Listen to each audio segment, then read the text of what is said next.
ജാർഖണ്ഡിൽ നിയമന പരീക്ഷാ ക്രമക്കേടുകൾക്കെതിരെ സമരം ചെയ്യുന്ന വിദ്യാർത്ഥികൾക്കെതിരെ നടന്ന പോലീസ് അതിക്രമത്തിൽ പാർലമെന്റിൽ പ്രതിഷേധവുമായി NDA എംപിമാർ. കോൺഗ്രസ് എംപിമാരും പ്രതിപക്ഷ നേതാവ് രാഹുലും വിഷയത്തിൽ മറുപടി പറയണമെന്ന് ആവശ്യപ്പെട്ടായിരുന്നു പ്രതിഷേധം. വിവരങ്ങളുമായി TS ആദർശ് ചേരുകയാണ്.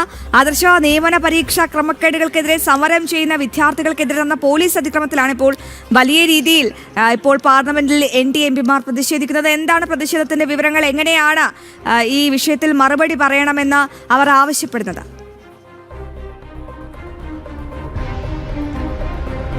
അശ്വതി, ജാർഖണ്ഡിൽ BJP ആഹ്വാനം ചെയ്ത ബന്ദ് പുരോഗമിക്കുകയാണ്. കഴിഞ്ഞ ദിവസം പ്രതിഷേധിച്ച വിദ്യാർത്ഥികൾക്കെതിരെയുണ്ടായ പോലീസ് നടപടിയിലാണ് BJPയുടെ പ്രതിഷേധം. BJP ജാർഖണ്ഡിൽ ബന്ദ് ആഹ്വാനം ചെയ്യുകയും ഈ ബന്ദ് പുരോഗമിക്കുമ്പോഴാണ് NDA എംപിമാർ പാർലമെന്റിലും ജാർഖണ്ഡിലെ വിഷയമുയർത്തി വലിയ പ്രതിഷേധം സംഘടിപ്പിച്ചിരിക്കുന്നത്. കാരണം ഇതിൽ കോൺഗ്രസ് സ്വീകരിക്കുന്ന സമീപനം, പ്രത്യേകിച്ച് ഇന്ത്യ സഖ്യം അധികാരത്തിലിരിക്കുന്ന ജാർഖണ്ഡിൽ അവിടെ വിദ്യാർത്ഥികളും യുവജന സംഘടനകളും വലിയ പ്രതിഷേധത്തിലാണ്.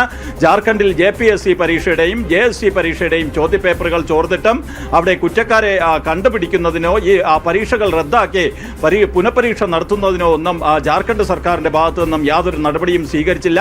ഈ ഒരു സാഹചര്യത്തിലാണ് വിദ്യാർത്ഥി യുവജന സംഘടനകൾ പ്രക്ഷോഭവുമായി രംഗത്തിറങ്ങിയത്. ഈ പ്രക്ഷോഭത്തിന് BJP പിന്തുണ നൽകുകയും ചെയ്യുന്നുണ്ട്. ഈ രീതിയിൽ വലിയ വിദ്യാർത്ഥി പ്രക്ഷോഭം സംസ്ഥാനത്ത് നടക്കുമ്പോഴും കോൺഗ്രസ് നേതൃത്വമായാലും JMM നേതൃത്വമായാലും ഈ വിഷയത്തിൽ മൗനം പുലർത്തുകയാണ്. അവർ ഈ ഡൽഹിയിലും മറ്റും നടന്ന കോക്രോച്ച് ജനതാ പാർട്ടിയുടെ സമരം ഉൾപ്പെടെ പാർലമെന്റിൽ ഉന്നയിക്കുകയും ഒക്കെ ചെയ്തവരാണ്. എന്നാൽ ജാർഖണ്ഡിലെ ഇത്രയും വലിയ വിദ്യാർത്ഥി പ്രക്ഷോഭം അത് കണ്ടില്ലെന്ന് നടിക്കുന്ന സമീപനമാണ് ഇന്ത്യ സഖ്യം സ്വീകരിക്കുന്നത്. ഈ ഒരു പശ്ചാത്തലത്തിലാണ് ഭരണപക്ഷ എംപിമാർ തന്നെ ഈ വിഷയം ഉന്നയിച്ചുകൊണ്ട് പാർലമെന്റിന് മുന്നിൽ പ്രകടനം നടത്തിയത്. ജാർഖണ്ഡ് ഭരണകൂടം ഈ പ്രതിഷേധക്കാരെ ക്രൂരമായി നേരിടുകയാണെന്നും NDA എംപിമാർ ചൂണ്ടിക്കാട്ടുന്നു. എന്തായാലും വിഷയത്തിൽ ജാർഖണ്ഡ് മുഖ്യമന്ത്രി പ്രതിഷേധക്കാരുമായി ചർച്ച നടത്തി പ്രതിഷേധക്കാരുടെ ആവശ്യങ്ങൾ അംഗീകരിക്കും വരെ ശക്തമായ പ്രതിഷേധവുമായി മുന്നോട്ട് പോകുന്ന വിദ്യാർത്ഥി സംഘടനയ്ക്ക് പിന്തുണ നൽകാൻ തന്നെയാണ് BJPയുടെയും ദേശീയ ജനാധിപത്യ സഖ്യത്തിന്റെയും തീരുമാനം. അശ്വതി, ശരി.